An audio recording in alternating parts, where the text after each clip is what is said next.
of the willing.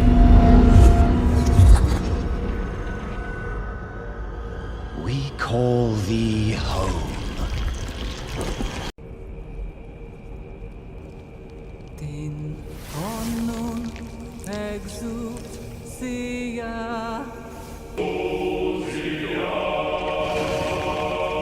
اے جنوں اور انسانوں کی جماعت، کیا تم میں سے ہی پیغمبر نہیں آئے تھے جو تمہیں ڈراتے تھے اس دن کے عذاب سے جس دن مہلت نہ دی جائے گی اور ہر چیز کا حساب لیا جائے گا۔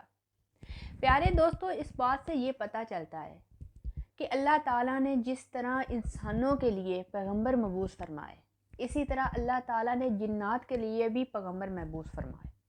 اللہ تعالیٰ نے سب سے پہلے جس جن کو پیدا کیا، جس جن کو ابو الجنات کا نام دیا گیا، اس کا نام سمون تھا۔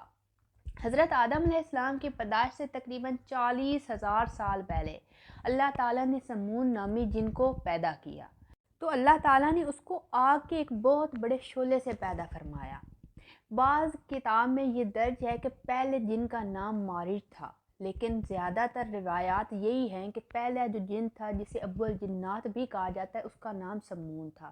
جس طرح انسانوں کے اندر صحیح اور غلط کی تمیز ہے، بالکل اسی طرح جنات کو بھی پتہ ہے کہ صحیح کیا ہے اور غلط کیا ہے، کون سا رستہ حق کا ہے اور کون سے رستے پہ چل کے وہ جنت تک پہنچ سکتے ہیں۔ سمون جن کو جب اللہ تعالیٰ نے پیدا فرمایا تو اللہ تعالیٰ نے اس سے سوال کیا کہ تمہیں کیا چاہیے، تو اس نے کہا کہ میری اولاد کبھی بھی بوڑھی نہ ہو، وہ مرے بھی تو جوان حالت میں مرے۔ تو اللہ تعالیٰ نے اس کی یہ دعا قبول فرمائی۔ کوئی بھی جن جب مرتا ہے تو وہ جوان حالت میں ہی مرتا ہے، خواہ وہ بچہ ہو بوڑھا ہو۔ اگر وہ بوڑھا بھی ہو تو وہ تب ہی اس کو موت آ سکتی ہے جب وہ بھرپور جوانی میں ہوتا ہے، اور جیسے ہی اس کی موت ہوتی ہے وہ زمین سے غائب ہو جاتا ہے، پھر اس کا نام و نشان نہیں رہتا۔ جس طرح انسانوں کی ہڈیاں رہتی ہیں، جنات کا کسی قسم کا کوئی وجود باقی نہیں رہتا۔ پھر اللہ تعالیٰ نے اس سمون نامی جن کی ایک عورت کو پیدا کیا جس کا نام مرجہ تھا۔ پھر ان کی آگے اولاد ہوئی، آہستہ آہستہ ان کی آگے نسلیں بڑھتی چلی گئی، یہاں تک کہ ان کی نسل 70,000 کو پہنچ گئی۔ جب ان کی نسل بہت زیادہ بڑھی تو اللہ تعالیٰ نے ان کے اعمال کے حساب سے ان کو 3 رتبوں پر فائز کر دیا، جن میں ہوا، پانی اور زمین تھی۔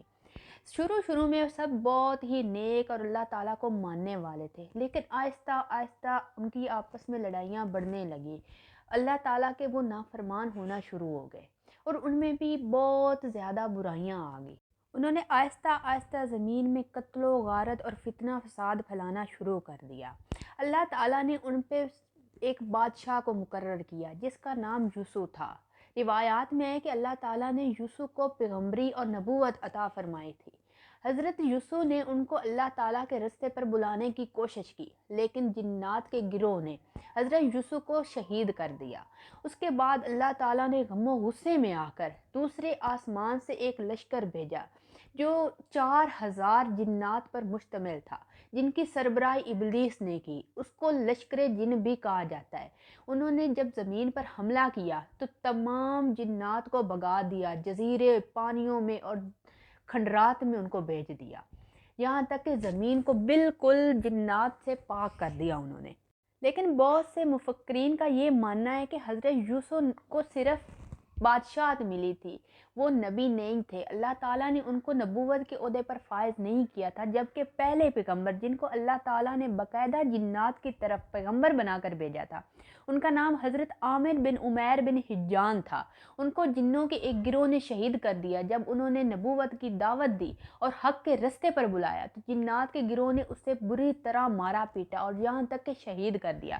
پھر اس کے بعد اللہ تعالیٰ نے اپنے دوسرے پیغمبر جن کا نام سعید بن مالک بن الحجان تھا، اللہ تعالیٰ نے اس کو جنات پہ پیغمبر مقرر کیا، لیکن جنات کے گروہ نے اس کو بھی شہید کر دیا۔ ان 800 سالوں میں اللہ تعالیٰ نے بہت زیادہ جنات پیغمبروں کو بھیجا، جن میں بلیغا، چلپا نیس، جان اور کئی زیادہ پیغمبر تھے، لیکن اللہ تعالیٰ نے جب ہی کوئی پیغمبر جنات کی طرف بھیجا انہوں نے اس کو شہید کر دیا۔ اس 800 سال کے عرصے میں انہوں نے تقریباً 800 پیغمبروں کو بری طرح مارا اور شہید کیا۔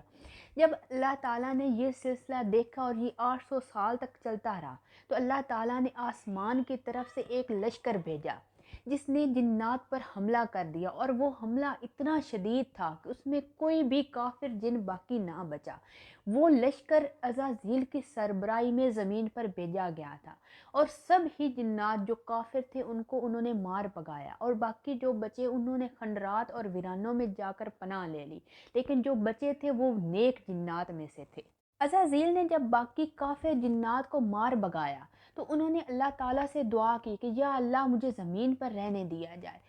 چونکہ وہ بہت زیادہ عبادت گزار تھا تو اللہ تعالیٰ نے اس کی دعا کو قبول فرما لیا اور اسے زمین پر رہنے کی اجازت دے دی۔ یوں جب وہ زمین پر رہنے لگا تو آہستہ آہستہ اس کی آگے نسل بڑھنا شروع ہو گئی، لیکن اس کی عبادت گزاری کی وجہ سے اللہ تعالیٰ نے آسمانوں، جنت اور یہاں تک کہ جنت کے تمام دروازوں تک ان کو مکمل رسائی دی ہوئی تھی۔ وہ زمین کے ساتھ ساتھ آسمانوں پر بھی جا سکتا تھا۔ آہستہ آہستہ عزازیل نے زمین پر باقی جو بچنے والے جنات تھے ان کے قبیلوں کو اپنے ساتھ ملانا شروع کر دیا، جبکہ جو قبیلے جو جنات کے تھے جنہوں نے عزازیل کا ساتھ دیا ان میں کھند، دام، ممتاز اور مرامس تھے، جبکہ 2 قبیلے ایسے تھے جنہوں نے عزازیل کا ساتھ دینے سے انکار کر دیا اور اللہ تعالیٰ کی نافرمانی نہ کی، ان میں بسملہ اور ظافر تھے۔ جبکہ بعض مورخین کا کہنا ہے کہ جو عزازیل تھا وہ بھی جنات کی ہی نسل میں سے تھا، اور اس نے جنات کی ہی ایک لڑکی بلوجان سے شادی کی تھی، جس سے اس کی آگے بہت زیادہ نسلیں بڑھی تھی، ان کے آگے بہت زیادہ بیٹے، بیٹیاں، پوتے اور بچے پیدا ہوئے تھے۔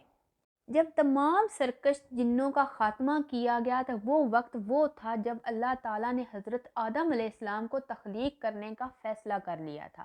حضرت آدم علیہ السلام کی پیدائش کے بعد جنات کی طرف کوئی بھی پیغمبر نہیں بھیجا گیا، جبکہ ان کو یہ حکم دیا گیا تھا کہ جو بھی پیغمبر انسانوں کی طرف بھیجا جائے گا وہ بھی اس کی ہی پیروی کریں گے اور اسی کا ہی حکم مانیں گے۔